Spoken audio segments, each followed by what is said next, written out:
Okay, Bismillah ar-Rahman ar-Rahim, Alhamdulillahi Rabbil Alameen, wassalatu wassalam ala ashraf al-anbiya wal-mursaleen, nabina Muhammad wa ala alihi wa ashabihi ajma'een, amma ba'd.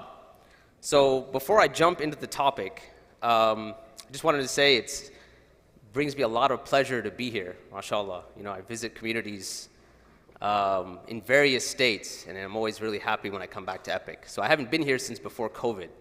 I think we did a dawah training or something a few years ago. But it's very nice to be back. May Allah subhanahu wa ta'ala bless you and bless your community, mashallah.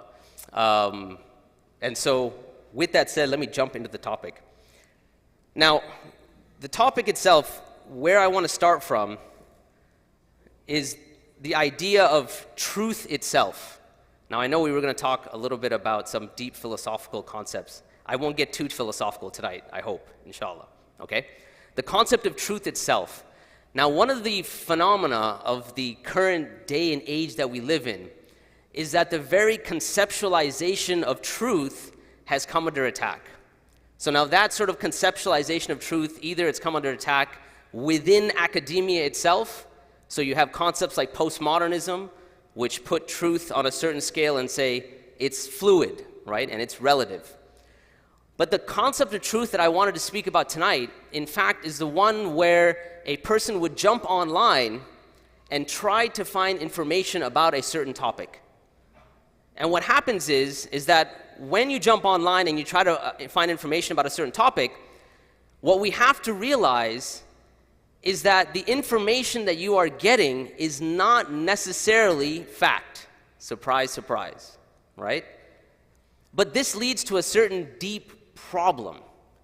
And if what that problem is that it comes down to an issue of trust. They did some studies looking at how much people trust the government. And you look at these studies, they say in the 1960s, the trust of the government was running about 60%. Anyone want to guess what it is now? 30? Close. 20. It's about 20%, you know? Now the thing is that you have a mistrust of the government. You have the mistrust of certain religious figures as well, for whatever reasons. And we're not only speaking about Islamic figures here, we're not only speaking about like Mashaykh and stuff like that, but even within the Christian church, in synagogues, Judaism, and so on and so forth. There's a mistrust of religious figures. But the one that hits the hardest for the liberal worldview that we're in is the mistrust of science itself. So what you find is that, especially in a post-COVID world, maybe I shouldn't say post-COVID world, in a world that now we've hopefully transcended COVID, you find that the very concept of trusting the scientific community has also gone by the wayside. So, as Nick Enfield here writes, he says, we're in a post-truth world and with eroding trust and accountability, it can't end well. Many academics, philosophers, thinkers are looking at the state that we're in right now and seeing that it's not going in a good direction. Of course, you know, when you jump on hailed for you, anytime you do a search, it's as if whatever sort of cognitive bias you have, it just elevates that bias. So if you're doing a search, for instance, for climate change is, Google fills in the blank based upon an avatar that they've made of you based on information, your search history, and so on and so forth. So even if you wanted to transcend or go beyond, let's say you wanted new information, you wanted to have an open mind, quote unquote, this becomes extremely difficult in the environment that we're in. Okay, so news stories. Accurate stories rarely reach more than 1,000 people, yet most prominent false news items routinely reach between 1,000 and 100,000. This was a PBS report. False news stories. So the thing is, I have a certain thesis here before I, go too deep into our cognitive biases and things like that. This is the central thesis for tonight. That in a world where truth itself has come under attack, one of the issues, like I said, within academia is that it's come under attack from an academic standpoint. to say, you know what, under postmodernism, the truth itself is relative, and they have their own theories as to why. It has to do with linguistics. Again, it's outside the scope. What I wanted to present tonight is that our exposure to beauty, and the more exposure to beauty a person has, the greater your ability to see the truth really is, to see truth as it really is. Is there an absolute truth? It's not a rhetorical question. Very good. Okay. Al-haqqu min rabbik, right? The truth is from your Lord. So there's an absolute truth, obviously. And the main absolute truth is Allah subhanahu wa ta'ala. So, this is the central thesis. So, but why is this central thesis true? How am I going to make this case? It's true because natural beauty facilitates something called awe, which leads to a heightened cognition and a decrease in ego. So what I'm saying now, and what we'll delve into, is that the reason why your exposure to beauty leads to the truth is for two reasons. Number one, it actually helps you with your cognition. It helps you think clearly. And number two, it is a means to decrease your ego. And one of the main impediments to the truth is what? Ego. What's the proof? From an Islamic worldview. Shaitan, thank you, right there. One of the main impediments. What else? What's another evidence? Trump. Okay, anyway, a little more classical evidence. Something from the Sira. Abu Jahl, right? So you find time after time after time, one of the main impediments, one of the main things to block someone from the truth is their ego. How do you deal with that? Well, we're going to see tonight, bi'ithnillah, that one of those solutions has to do with exposure to beauty. Okay. All right, so central thesis, exposure to natural beauty can help us decrease cognitive biases. Number two, exposure to natural beauty can help us decrease our ego. All right. How many people have seen this experiment before? It's called the Franz Mirror lines. Anyone seen it? Few people. Who's studying psychology here? All right. Cultural psychology? Nobody? Anyways, khair, no problem. Which line is longer? Which vertical line is longer? Excuse me. Is it this one here? The one on the, I guess, the left? Or the one on the right? Okay, how many people say it's the same? Or you see it as the same? Not that they're the same, but you see it as being the same. How many? Raise your hands. All right, how many people see it as being different? Raise your hands. Okay, we have a slight majority there. So this very experiment, it actually is rooted, it was actually done by Franz Mirror back in the 1800s. And by and large, you would find the people that were put under the conditions to look at the line said that this line here, on average, was 20% longer than this line here. That's what they saw. Now the thing is, in reality, the line itself is of equal length. It's an optical illusion. But is this optical illusion, is this cognitive gap that we have, is this something that's true across the board, across the world? In fact, when the experiment was repeated in the 1960s, they looked at people who were weird.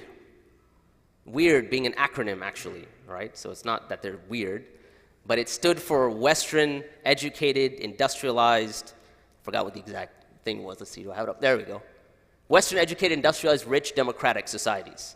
So in those societies, in other words, in the Western world as we know it, every time people would be exposed to those lines, they would find that they would be subject to the optical illusion. But in the 1960s, they decided to increase the domain of the people that were exposed to this very experiment. So they traveled outside of the Western world. And when they exposed people from other communities and other countries, specifically rural communities, specifically communities within Africa, they found, by and large, that the people that were exposed to these two lines didn't see the optical illusion at all. Two specific communities. One was the Suku tribe in northern Angola and the Bidi tribe in the Ivory Coast. They didn't see the optical illusion at all. So now one reason that there would be a difference is perhaps there's a difference in biology. Maybe their neurological structures are different. But they found that by and large, human beings have very similar neurological structures. They're not different. So what could be the other reason why these people did not see the optical illusion? Well, one of the reasons that they proposed was because of their environment. And this is why I asked if anyone studied cultural psychology. The culture and the environment actually had an impact on their ocular senses. All right, why do we see it? Why do we see the optical illusion? And we here, I'm talking about the Western world. It actually has to do with the architecture that we are grown up in. All of the architecture that you find, including this masjid, is very angular. It's straight. So our depth perception over time goes in that direction, in the sense that our ability to see things and our ability to understand depth perception is based on very angular structures. But those two tribes, one of the things we noticed is that their conditions that they're brought up in, their entire life, there are no angular structures. Their houses are by and large round or closer to nature, and you don't really find angular structures so much in the natural world, right? You find trees and rivers and so on and so forth. And so what they found is that exposure for their entire life to the architecture that you're surrounded by, actually has an impact on your cognition. It leads to a cognitive bias, your surroundings, how you've been brought up. And so this is just on a side note, where we're going, right? So in the pre-modern world, you find that because people had a more of a God-centric, a theocentric worldview, their architecture reflected that as well. So many of the architecture that you find, whether we're talking about living conditions, whether we're talking about religious spaces, a lot of the architecture was a lot less cerebral and cold and clinical. It was a lot more connected with the natural world. But you enter into, let's say, the modern phase, and you have deeply angular structures that are related to utility, in the sense that when you go into an office, the idea is how do you maximize productivity of your worker, right? And hence all of the color, the shape of the building, and all of that is put together, is constructed in a way to maximize productivity, right? And of course, then you have the postmodern world, which we're not going to get into. It's outside the scope of this discussion, but that's the mess it looks like, right? Okay. So here's the thing. The question is, with cognitive biases, if we understand that as human beings, we have cognitive limitations. Our minds are limited. So if that's the case, can we trust ourselves on every single occasion? No, right? You can't, not on every single occasion. Yes, we do certain acts to transcend those cognitive biases, no doubt. The reason why we know those lines are of different length or same length is because we actually took a ruler and measured it. But every single human being has cognitive limitations. And the thing is, in the modern world, we hate that. Like everyone understands we have ocular limitations, right? Like I can't see what's going on in the neighborhood next door, like across the street or wherever it is. And we're fine with that. We don't say like, okay, we're going to stop seeing, forget it. We can't trust our eyes. Or auditory limitations. We don't say like, I can't hear what's going on three streets down, and therefore forget it. I don't need to worry about my ears. But for some reason, not for some reason, we'll get into the reason, that when it comes to cognitive limitations, the idea that my intellect has limits is very troublesome for the human being. Okay? But it's a reality. So what do we do as human beings? When we want to transcend our cognitive biases, there's a couple of things we do. We get the help of technology. So we're going to be talking a little bit later about maps. But I want you to think about, and there's actually some studies done on this as well, the main cartographer out of the Library of Congress, he did some studies on the history of map making. And what he said is, when you look at how maps progressed over human history, and we're talking about the Library of Congress, so they have a lot of data to go through. They said it's much like when a child is told to draw pictures. So when a child is told to draw your environment, they draw things that are not necessarily of proper height and length and so on and so forth. In fact, it's very egocentric. The child draws themselves very large and draws everything around themselves relatively smaller, because they're having a direct experience of the space that they're in. So similarly, when you look at how maps were made in the pre-modern world, when maps started, they started by way of just travel. Your experience by how you travel the land is how you would map out things. And then as time goes on and technology gets better, you're able to measure things. But what's really fascinating is that when you think about maps, they actually have an impact on you as much as a cartographer would have an impact on the map. What do I mean? Your spatial perception, how you walk around and how you identify things, if you didn't have maps, you would have a certain way of going about doing that.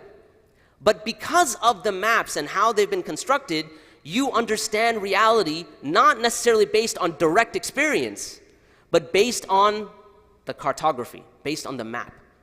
And so technology, what it does is it helps us to transcend cognitive biases. Another example, time. When you think about how we measure time, or before you had clocks, before you had watches, if one needed to understand time and measuring time, how do you think they went about doing that? What was the means? How do you measure time? The sun, right? The days and the nights, the alteration. And there was a very deep connection with the natural world. And time was more or less linear.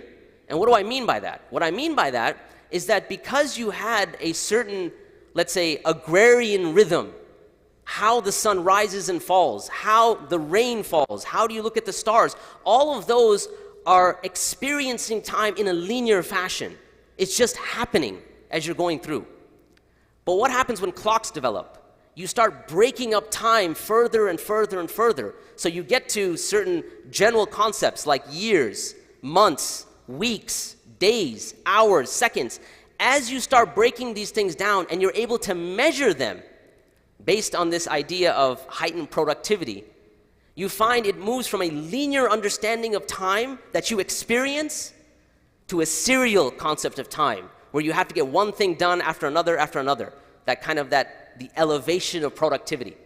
And in fact, these clocks, one of the first clocks, the reason why they were put into place, it was done by the church because they had to actually divide up prayers, and I think they had too many, in the sense that they had like 7 or 10 or something like that, and they had to be done extremely precisely. So the whole concept of clocks and weights and things like that comes about from the church because of this concept of measurement. But what happens in the process? Your experience of space, your experience of time changes because of the technology. How you experience these things. And in fact, within our tradition, when it comes to the prayer time, how do we determine it? IslamicFinder.com, you go the app, right? That's how we do it. And that's how you do it now. But let's say you didn't have clocks, you didn't have apps. What are you supposed to do? The sun. You open any classical book of fiqh, they don't say, okay, visit www.ineedaclock.com, right? They said you got to actually look at the sun. So there's a very deep connection with the natural world, even when it comes to our the acts of worship that we have. But this concept of time being divided further and further to increase productivity, that it's interesting because even when you look at the Quran, for instance, there's a distinguishing word between serial time and linear time, right? So imagine this. If human beings didn't exist, like so let's say we all just disappeared all of a sudden, time, there's no concept of it being serial, of being broken down, because there's no clocks, because there's no one to use the clocks. So time just flows, it's linear. The concept of serial time only occurs when you have a human being to divide up time into further smaller and smaller increments. That's why when Allah subhanahu wa ta'ala mentions this type of time, serial time, He says, وَالْعَصْرِ إِنَّ الْإِنسَانَ لَفِي خُسْرٍ. By time, serial time, you're in a loss, right? Because it's breaking down, it's going away, you're losing time. But when it comes to the non-existence of human beings, let's say when Allah subhanahu wa ta'ala tells us, هَلْ أَتَى عَلَى الْإِنسَانِ حِينَ مِنَ الدَّهْرِ لَمْ يَكُنْ شَيْئًا مَذْكُورًا. Has there not come upon the human being a time, dahr, when he wasn't a thing mentioned? Why did he use dahr? Because this is now linear time. It doesn't have to do with measurement. Because the human being is a thing that's not even mentioned. It's before the human being was even there. So anyway, I actually went on a very long tangent. I wasn't supposed to do that. All right. So can you trust, if you can't trust yourself, one way is technology, but the other way is relying on the say-so of others. Testimonial knowledge. How many people, actually before I get to this quote, how many people think that you don't need to rely on the say-so of anybody else? You can do it all yourself. I think everyone agrees, right? You cannot, in fact, what I'll say is that testimony, relying on the say-so of others, is a fundamental part of what we call epistemology. Epistemology is the study of how we know what we know, the study of knowledge. A fundamental part of that is testimony, testimonial knowledge, what you get from the say-so of others. All right? And so we do these fun experiments with people. We always tell people, like, if you don't believe it, like, just ask yourself, well, first of all, how many people here believe that the world is round and not flat? Okay, how many people don't believe that? Because that would be fun. Oval, round, you get it. Okay, how do you know that? How do you know it's round? How do you know it's round? You saw it on a show. Okay, how do you know it's round? If you go into space. Okay, good. Can anyone prove to me that the world is round or oval, not flat, without reference to testimony? You cannot use the say-so of others. Sorry? What about the sun? Okay, so? Okay, maybe. But how do you know that? Someone else told you, right? All right, yeah. Sorry? Gravity. Okay, I don't know what that means, man. It's just, I could throw a word out there. It's like gravity. Water would fall down. Like from where? From the sky. Water does fall down. We have rain.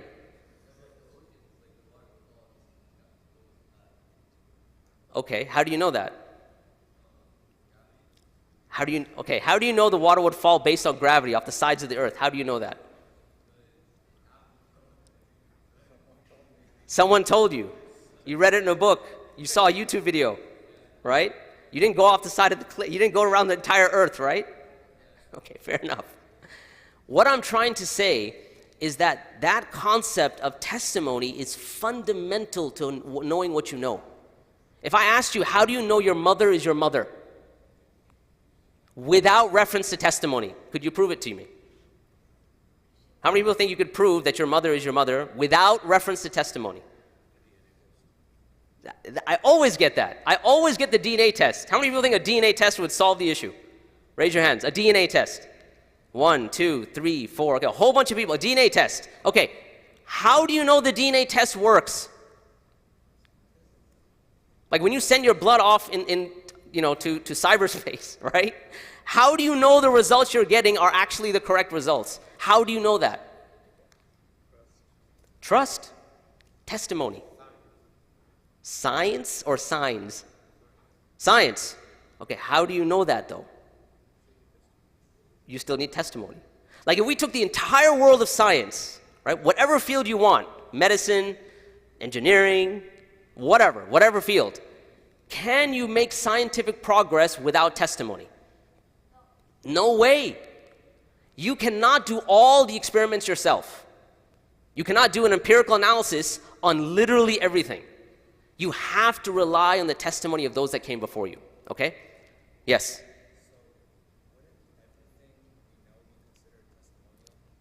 I would say almost everything, because there are certain things you directly experience, which we'll get into in a second. That's actually the topic. Okay, so that's why when we ask, can we trust others, I believe this is Elizabeth Fricker. She's a professor at the University of Oxford. She said it should be immediately obvious it should be immediately obvious that in the conditions of modern life, we rely hugely on the epistemic and practical skills of others. For example, I allow my car mechanic to find out what the fault is with my car when it won't start, and then to fix it for me. And one relies on one's doctor to use information from symptoms and medical tests to diagnose what is wrong with one and then prescribe an appropriate treatment. You rely upon the knowledge and cognition of others. That's my main point. The problem is if we have cognitive biases, don't the people we rely on also have cognitive biases? Yes, because they're human beings, right? We have biases. It doesn't matter if you're a doctor. You still have cognitive biases. So humans have cognitive biases. Individuals, we have our biases. If you rely on the say-so of others, they have their own biases. So how do we now get to absolute truth? How do we get to certainty, in fact, is what the question is. All right.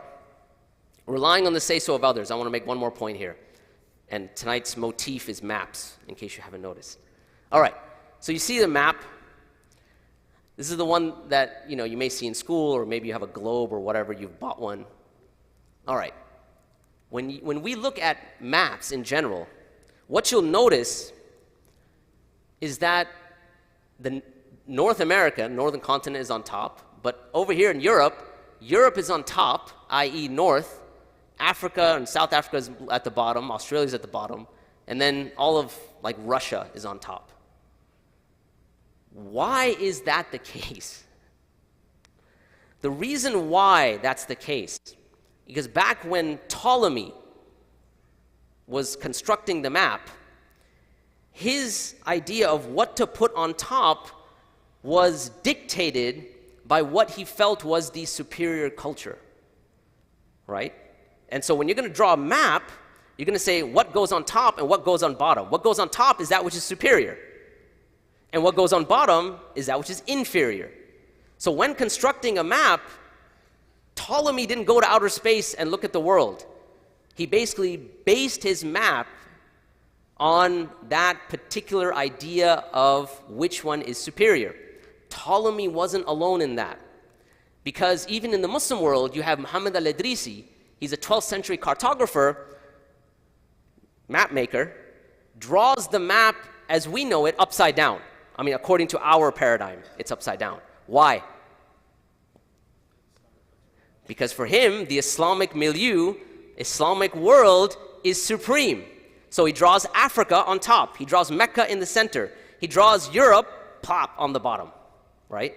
And something someone told me that was very interesting is that Muhammad al-Idrisi, in fact, resided in Spain during this time. So he actually, according to his map, was on the bottom. And Ptolemy at the time, when he drew his map, was actually in Egypt. So he was part of his own south, in his own, when he drew his map. Just a side tidbit, okay? Now here's the thing. Which map is correct? Both? Neither? Is there a correct map? No. So who cares? Why should we care what's north, what's south? Why does cardinal direction matter? In fact, in many studies, it does matter. They did a couple of studies. One study looked at the cost of moving and transport. And they said that when you look at distances, on average, in the United States, moving companies would charge for the same distance $265 more to go from south to north rather than going from north to south. Why? Because of that sort of perception that when you go up, it's harder. Like going up a hill, it's intuitively like, oh, it's really hard. Because it's on a map and it's north, it's up, so it must be harder. Based on that intuitive sort of feeling that we have, on average, they would charge $265 more going from south to north as opposed to going north to south. Cardinal direction. So all of these things, they have deep impacts on our day-to-day activities, how we think about things, our very cognition. Okay? All right. If you went to outer space, you really couldn't tell which one was north, south, up, down. because there is no anchor. So there is no kind of quote-unquote right answer. So people and the ones we depend upon have their own cognitive biases. Even the maps. Google Maps is based on Ptolemy's map. And how many people rely on Google Maps daily? Most of us, right? The technological tools that we rely upon. Okay, let's come back to the central thesis because I don't want to get lost in the weeds. The greater your exposure to beauty, the greater your ability to see truth as it really is. So we've understood cognitive biases. We've understood that even if we rely upon the say-so of others, they have cognitive biases. We've seen that technology isn't a direct answer either because it has its own issues, right? Remember that whole discussion on serial time versus linear time and so on and so forth. Okay, so let's talk about beauty now. I have a question up there. Is beauty part of our meta-language? Okay, what's meta-language? I don't know. I don't know either. No, I'm kidding. Who wants to guess what meta-language is? Actually, I should probably move the slide because everyone's like reading it. Okay, what do you think meta-language is? Okay, metaphysics. Close? Meta-anything. What is it referring to? Like think of anything else that has the word meta in it. So metaphysics, meta-ethics, yeah. Outside of this world. Okay, so metaphysics. Anytime you talk about a term that has meta in it, understand it generally refers to the foundation or the basis of something or that which is beyond something. So metaphysics is that which is beyond the physical world. That's why metaphysics is concepts like God, the ruh, the soul. That's a metaphysical concept. Consciousness, metaphysical concept. All right? Meta-ethics. When we talk about meta-ethics, ethics are what is right and wrong. Meta-ethics is why is something right or wrong. Right? So if you think, okay, slavery is wrong. Okay, yes, but why? So the question of why, what's the foundation, what's the moral anchor, that's a meta-ethical question. Every single idea and thought has meta-foundations of some sort. Language is no different. So when we talk about language, we have what we use in conversation, and then you have a meta-language. And I'll explain that a little further now, okay? So, when we look at ethical terms specifically, you have two types of terms, right? According to Toshiko Izutsu, he says you have primary terms and secondary terms.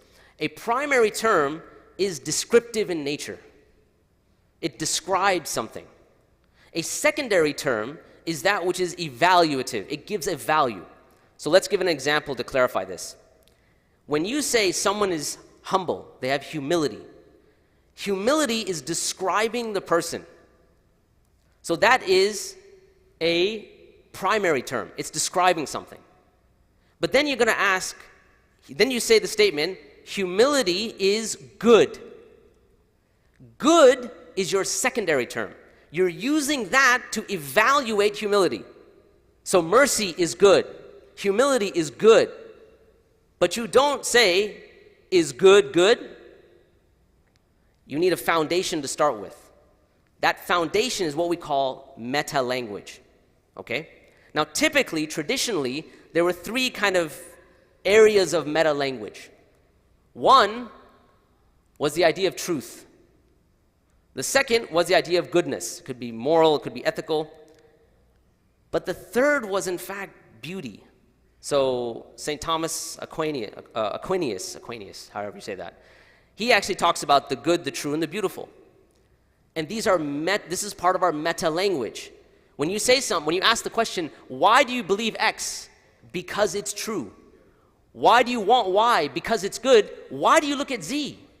Because it's beautiful. Is that a valid part of our meta-language? Because someone could say, isn't beauty in the eyes of the beholder? How many people have heard that before? Right? So beauty is subjective. So how could it be part of our meta-language? In other words, it's the basis upon which we build language. How could that be? Secondly, when it comes to good and true, they actually can connect. Because you could say that the truth is good, and good is generally connected to the truth. But is beauty, our usage of the term, connected to truth and goodness always? Can you have a beautiful disease? You actually can. We use it in our language all the time. So because it doesn't have that connection, is it really part of our meta language? And I'm going to get into this a bit later. I'm going to argue that, in fact, it is part of our meta language. And our focus usually is on true and good, and we skip out through beautiful or beauty. Okay. Who's really confused so far? All of you? Okay, so now I'm going to make it even more confusing, and then I'm going to reel everyone back, bi'idhnillah, okay? So there's one more part that's very confusing, and then everyone's going to come back, bi'idhnillah, okay? Inshallah. Here's the part that's confusing. Because we want to look at, we were talking about beauty versus intellect. I want to spend just a minute here on understanding cognitive limitations or epistemic limitations, okay? Typically when people talk about rationality, our aql, they basically give two types of, or they divide it into two. They claim something may be rational or irrational. So a rational statement, jazakallah khair, a rational statement is something like, I am Fahad. Very straightforward, rational statement. An irrational statement is if I said, I am a married bachelor. How many people think that is a totally rational statement? How many people think that's totally irrational? So no one's going to come. Like usually when I do this with Muslim communities, you always have that one guy. You know what one guy I'm talking about? The one guy, but in Islam, you got a fatwa. It still doesn't work, man. Still doesn't work, okay? Because by definition, someone who's a bachelor is not married, and by definition, someone who's married is not a bachelor. What if I was obstinate? What if I was stubborn? And I said, you know what? I am a married bachelor. Prove to me that I can't be a married bachelor. How do you do that? Convince me. How are you going to do it? I'm stubborn. I said, you know what? I am a married bachelor. Convince me otherwise. Sorry? My wife's not here, so this discussion can go wherever you want. She's not here. This isn't being posted live, is it? Okay, good. What's that? Yes, no, that's the right answer. What did he say? He said, we say salamu alaikum and move on. You want to know why? Because the thing is, what in essence am I saying? What am I demanding proof for? I'm demanding proof for you to prove a rational or logical principle. What is that principle? The principle of mutual exclusivity. You cannot have two things occurring at the same time. I cannot be Fahad and not Fahad at the same time, right? That's a logical principle. The problem is you can't prove the principle. You start with the principle, right? So like he said, if someone says, prove it to me, you'd be like, okay, we don't agree on the principle, ma salama. That's it, I'm out of here, right? So in fact, there's not two categories of rationality. There are in fact three categories of rationality. You have that which is rational, right? Simple rational statement. Then you have that which is irrational, like this, me being a married bachelor. And then you have something that is outside of rationality. It's not irrational, but it is outside of the very concept of rationality, like logical principles, and if you don't have them, rationality falls down. It's completely destroyed. Everyone understand these three categories? What if someone is stubborn and they say, you know what? I don't believe in the super rational. Like that's just you people who believe in God or whatever, you religious people, it's just a way for you to get away from proving things. I'm not going to believe something unless you prove it to me. Okay, so this person is saying, I basically doubt everything. I'm not going to believe it until I have proof. What is he saying? I doubt it. Can you doubt something forever? You can't. Like I give the example sometimes. I say, imagine my son. He comes into the kitchen and he takes out the knife. And I tell him, I say, Abdurrahman, put the knife back. He says, why? Right? How many people have kids? You've heard this infinite loop question, right? Why? Because it's sharp. Why? Because the manufacturer made it that way. Why? Because we use it to cut things. Why? Because we cut things like apples. Why? Because apples have a greater utility when you eat them cut. Why? At a certain point, what is the answer? Because I said so and I'm your dad. Khalas, right? You cannot ask why infinitely. There is no theorem that is infinitely defendable. You can't say because this, because this, because this forever. There has to be a stopping point. There has to be a meta. You can't ask why forever. So there has to be something that's outside of, and you can't say I'm going to doubt everything. You can't just say I'm going to be an absolute skeptic. You want to know why? Because if you doubt everything, you have to doubt your doubt, which leaves you nowhere, right? So what we say is that the rationality, our aql, is an amazing tool. And you could compare it, someone that says, I'm only going to use my aql, only going to use my rationality, to someone who says, I have the perfect solvent. It can dissolve anything. So rationality is like a solvent. But if this person says, I have the perfect solvent, it can dissolve anything, you still need to ask him, what bottle are you going to keep it in? Rationality is a great solvent. You still need a bottle to keep it in. You still need something that's absolute, that which is not soluble, that which is not solvable. You need something outside of rationality. And that's where you have things like logical principles. Okay? Now, let's give it some Islamic parlance so that we can clarify things. All right. Rationality, aql, something that's irrational, ghayr aqli. The super rational, that which is outside of rationality, is what we know as the fitrah. And there's other things that are part of the fitrah, right? Our perception and conceptualization of beauty is part of our fitrah. Okay, let me stop here for one more second. When Allah speaks in the Quran, Allah Azza wa Jal uses ayat, right? All of us that have had any exposure to the Quran know this right away, okay? Is an ayah equivalent to a rational argument? Or let me rephrase that. Is it equivalent to a distinct syllogism, A, B, therefore C? Or is it different? Like when Allah subhanahu wa ta'ala says, Afillahi shak, fatir as-samawati wal-ard. Is there any doubt concerning Allah? That's an ayah, right? Is that a rational argument? No, it's an ayah. So let's stop here for a second. What is an ayah? When you quickly translate an ayah, what do you translate it to? A sign, right? And then we move on. It's a sign. But I want us to stop here for a second and think about what a sign really is. Okay? I want you to imagine, let's say, don't imagine, I actually experienced this. So I graduated, actually the gentleman who was driving me around asked me, like, you know, what did you major in college? And I was like, oh yeah, back in the Stone Age. I majored in econ, right?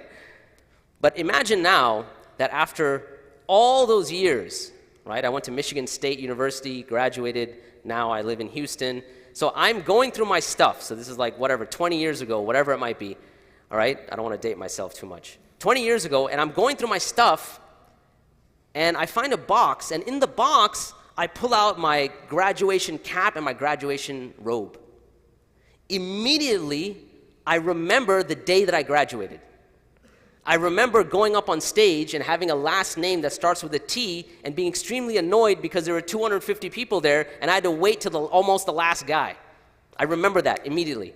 I remember the look on my parents' face were like, wow, he actually graduated. I remember that too, right? All that stuff immediately comes back. Because, okay, so the question is, did I learn something new? Did I go through some sort of educational exercise to experience that? No. How much time passed between me seeing the cap and the garment and me having that experience? It was instantaneous. When you look at ayat, understand there's two qualities of an ayah. Number one, there's no information transfer. You don't learn an entire corpus of material, right, as you're experiencing the ayah. Yes, you can learn before that, and that gives you the experience, number one. Number two, the effect of an ayah is immediate. You experience it directly. So far, so good? Now, in this construct, the super-rational, rational, and, well, irrational, not part of the discussion here, which one is higher? Which one is more important in this construct? The super-rational, the fitra. Do you think that Allah targets primarily rationality or that which rationality it depends upon? The super-rational. He targets the fitra. Everyone with me so far? So ayat have a function that in fact transcends mere syllogisms, mere discursive reasoning, right? Not that there aren't rational arguments in the Quran. There are. But understand when Allah says that He's speaking in ayat, right? Ayat, that there's a certain significance of that. In fact, our very language is all ayat. When you have words, they're pointing to, you're trying to express something and it has a meaning that points to something else. It's an ayah of what's inside, right? You're trying to express a feeling, I'm sad. The word sad is not the feeling. It is a sign of what you're trying to say, that I'm sad. So our entire concept when it comes to the Quran in terms of ayat primarily targets the fitrah. Okay, so is beauty part of the fitrah? It is, but now let's get into some details related to that. All right, let's conceptualize beauty. Now there are certain platitudes. There's a famous author, he actually passed away recently, Roger Scruton, and he says he has 6 platitudes. And I want us to think about this from that entire context of discussion that we had, right? When we talked about cognition, talked about rationality, now let's talk deeply about beauty and trying to really understand it. 6 platitudes. He says, number 1, beauty pleases us. Seems very simple. When you look at something beautiful, there's an experience of pleasure, okay? Number 2, one thing can always be more beautiful than another. You can have comparative beauty. Number 3, beauty is always a reason for attending to the thing that possesses it. The reason why you're looking at something in terms of beauty is because of the beauty that's intrinsic to it. All right? Number 4, beauty is the subject matter of judgment, the judgment of taste. This is where it gets a bit tricky because you say beauty is in the eyes of the beholder. Remember that whole thing?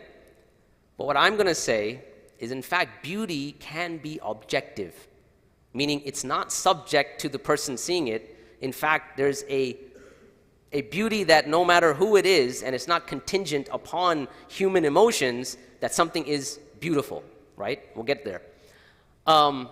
So the judgment of taste is about the beautiful object, not about the subject state of mind. This kind of goes to the point that I just made. It's not about the person looking at the thing, it's about the thing.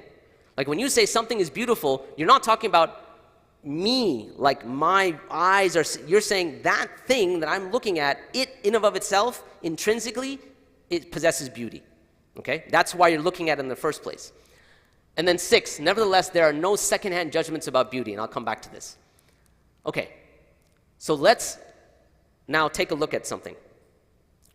Beauty, if we're going to look at it, it is always going to be connected to something that has meaning. Okay? So, when we look at aesthetic beauty versus utilitarian interests, what do I mean? Aesthetics, something being beautiful, is different than the functionality of something. So why do I have a table set up there? When you invite a guest over for a meal and you set the table, is it purely just based on function? Usually it's not, if you're a good host, right? Or otherwise you just take out the paper plates and you throw them on there and be like, all right, khalas, it's easier to keep up, it's easier to clean up and you're done, right? That's a very mechanical, utilitarian way of giving someone food, yeah? Why do you set the table? And what does it say? When you see a table that's being set, it tells you something about your host. They want you to have a type of pleasure. Not the pleasure of the food that's about to be served, but the fact that they took their time out to decorate the table, to put all the plates out, to make it visually appealing. It has a meaning behind it. Comparing that to something that's just utilitarian, that's a function, it's not related to meaning. So anytime you see something that has a beautiful component to it, it necessarily is going to point to meaning of some sort. It has to be connected to meaning. Okay? Otherwise, it's just something you're doing based on functionality. Everyone understand this point? Yes? I hope that the table setting example helped. Okay. Art versus entertainment. All right, who's a Marvel fan here? Okay, who's a DC fan here? All right, make Toba. Khalas, go. No, I'm kidding. All right. Why I have this up there is because I have a certain debate with someone that's very close to me. Like, I'm a Marvel fan, if you haven't noticed, right? And that gentleman is a DC fan. So every time we're talking about Marvel versus DC, he always tells me, he's like, Marvel is very superficial. Like, I mean, the heroes have no depth. Their backstory is weak. But when you go to DC, you've got these heroes that have this deep story. And, you look at like Zack Snyder and all of his, the meaning behind it, and it's so deep and blah, blah, blah, blah, blah, blah, blah. So in this discussion, what usually comes up is me telling this person that, look, if I want meaning and I want to study something, I'll study a book. The whole reason I'm watching a movie is for me to turn off my brain and just experience entertainment. I'm just trying to be entertained. I don't care about the deeper meaning, right?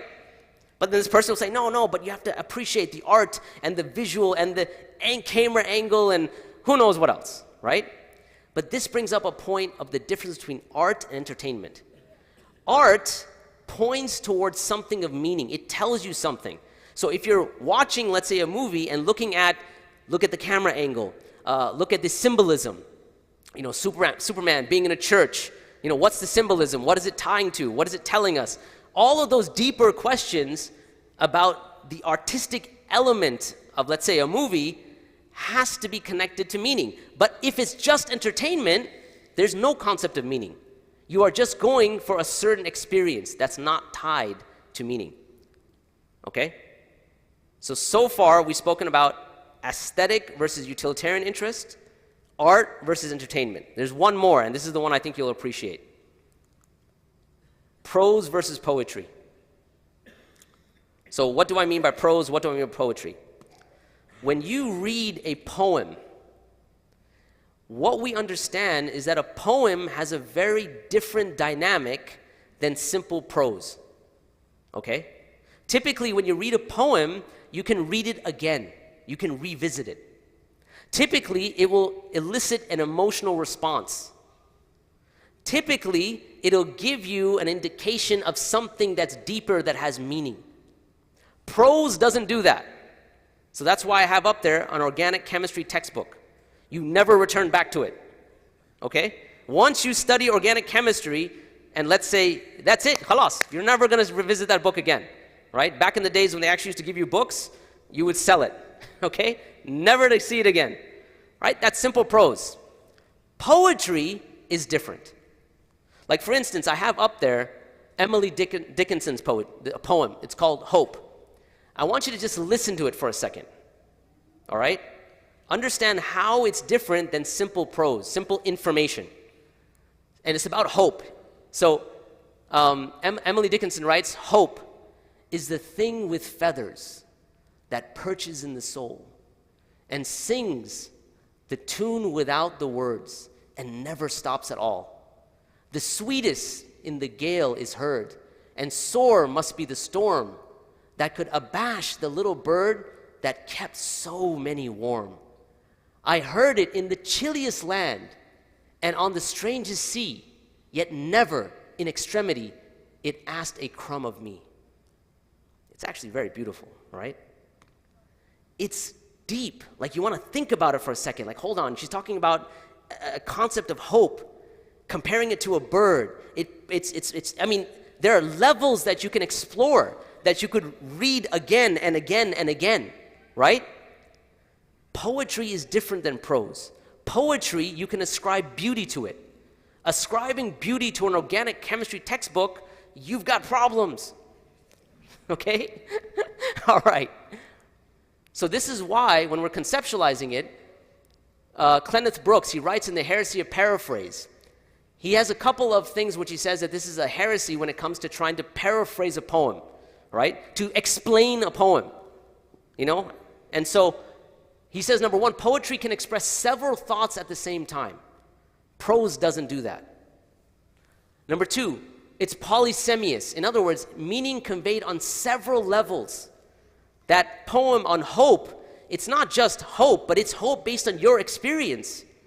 Those troubled times that you went through, it includes that. It has multiple layers and levels. Its meaning is lost in any paraphrase. Who's heard the term Bond, James Bond? Anyone heard this? They say is the most, the greatest one-liner to be said in all of cinematic history. Okay? What is the great information that he's conveyed to you right now? Nothing great. Okay? Could he have walked in and said, hello, I'm Mr. James Bond? He could have. Or first name James, last name Bond. He could have. Why is it that when he comes in and says, Bond, James Bond, it's got a something, right? It's a rhetorical device. And that rhetorical device has actually been codified, right? That structure, A, B, A, you find in many things. Burn, baby, burn. Home, sweet home. It's a rhetorical device. And if you take that part of the rhetoric out, it renders it without the beauty as just a dude with a name, right? And that's what happens when we speak about this idea of meaning is lost in any paraphrase. When you try to explain it, it loses something. The last one is that sound is important. When you recite a poem, you'll find that how you recite it and how the sound as it comes out, it's actually important, especially when you have poems that rhyme. Yeah? Okay. So, this is, and I want you to think about this because I'm running short of time now. I want you to think about this when it comes to the Quran. The Quran is not prose and it's not poetry. But when you think about these points, sound is important. Even sound being connected to the meaning of the words in the Quran is important. Ar-Rahman, Ar-Rahim. The meanings of these two terms, I'm not going to get into this whole thing because I'm out of time. But sound is important. Paraphrase, and you can even include in that translation. Why is it not possible to translate the Quran? One of the reasons is because meaning is lost in, if meaning is lost in paraphrase, how much more so meaning is lost in translation? All right? Okay, now I need to drive this home, so I need to run this really fast. When we talked about is beauty, does it lie in the eyes of the beholder? Now, this is the last thing I'll speak about. Why I say you can have beauty that can be objectively true, like something can be objectively beautiful and not subjectively beautiful, meaning it doesn't just, here I'm specifically speaking about natural beauty, not man-made beauty. Man-made beauty can be subjective. Natural beauty is never subjective. And you know one of the proofs of that? Whenever any marketer is trying to sell you something, they always call it what? Natural, all natural, organic, all these terms. Because our fitra understands that the natural world is unbiased, right?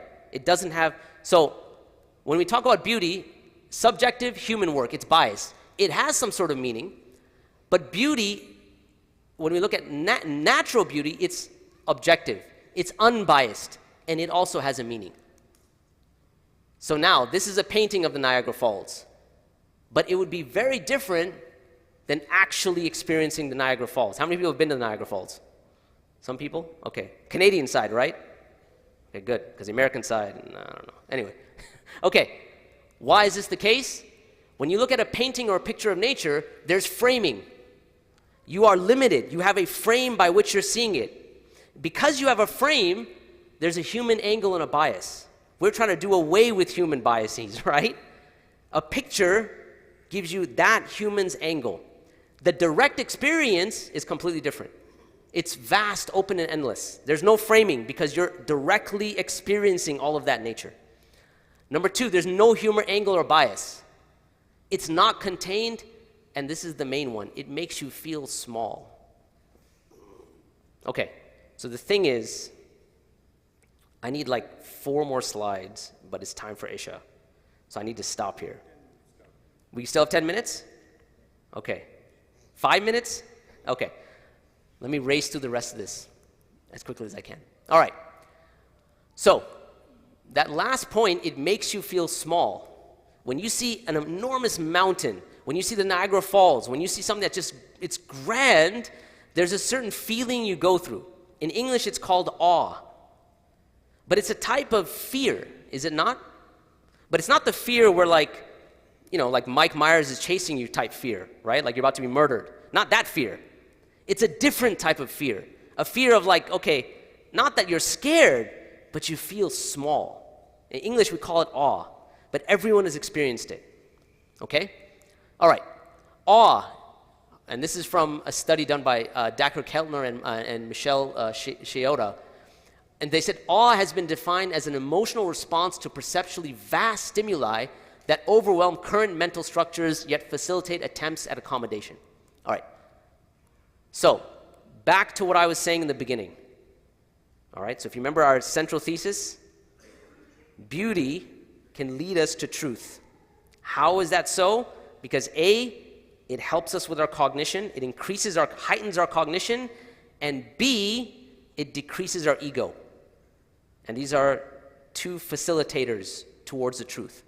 Okay, so awe leads to decreased ego and heightened cognition. When you experience awe, 2 things happen.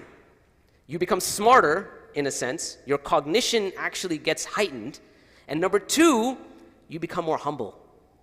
Your ego goes down. Okay? How do we know this? Well, first of all, from the tradition. So the Prophet ﷺ says, no one will enter paradise who has an atom's weight of arrogance in his heart. A man said, what if a man likes his clothes to look good and his shoes to look good? So the Prophet ﷺ said, Allah is beautiful and He loves beauty. Inna Allah jameel wa yuhibbul jamal. Right? And then He defines arrogance. Al-kibru batrul haqq wa ghamtun nas. That arrogance means denying the truth and looking down upon people. I want you to think about that for a second. Right? He's tied beauty, first of all, the attribute of Allah, jameel, but what has He tied it with? Rejection of truth? Ego. Yeah, right? Okay, let's look at some studies real quick. The effect of awe on cognition. Now, what they did is, in this study, very quickly, they took some people and they put them in a natural environment, right? Like a mountain somewhere, something like that, okay?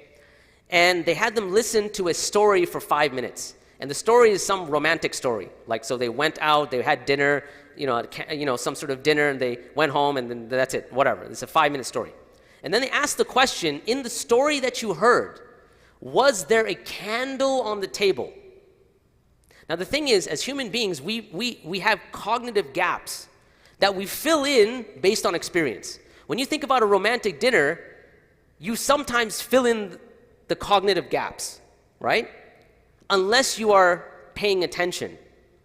In this case, they had people that were in more of a city center versus a natural environment. So the correct answer was there was no candle on the table in the story. The people that had been taken up to the mountainscape or whatever were, I think it was 78%, answered a question correctly, 78% greater than the people that were just in a city center. Okay? So it has an effect on cognition. Number 2, all right, so basically it awakens the mind. That's from, what about the effect of awe on the ego? So what they did is, they did some experiments on drawing yourself. They had you draw yourself in a city center, somewhere in San Francisco, and then they had another group of subjects draw themselves on like a mountainscape. What they found is when the people drew themselves in a city center, they always drew themselves really big, right? When they drew themselves in a mountainscape, they always drew themselves small, extremely small. Now what they found is that the results was that when you are exposed to natural beauty, it takes you from self-interest to collective interest. You move from thinking only about yourself to thinking about others. Number two, from isolated self to integrated self. You considered yourself part, not as an atomized individual, but as part of a community. All right? And finally, it breaks down us versus them thinking. All right. So awe, at the end of the day, diminishes ego. And I don't have time to get into the rest of the studies. But at the end of the day, my central thesis was the greater your exposure to natural beauty, the greater your ability to see truth as it really is. What beauty does, and the thing that's missing in the modern world, and I'll conclude here, is that very few people are exposed to natural beauty. Most of us spend our time indoors. Ask yourself, when was the last time you went outside and just looked at the sky and marveled? Many things within our tradition are there to tie us back to the natural world. Salatul Khusuf, the eclipse prayer. There's the prayer, but then there's the actual phenomenological aspect of looking at the eclipse and remembering Allah. Okay? So since I'm out of time, I'm going to go ahead and stop there, and I'll stick around at the end after Salah if anyone has questions or if they want me to kind of finish off the presentation. We'll see. Jazakumullah khair. Subhanakallahumma wa bihamdika ashhadu an la ilaha illallah ashhadu anna Muhammadan Rasulullah.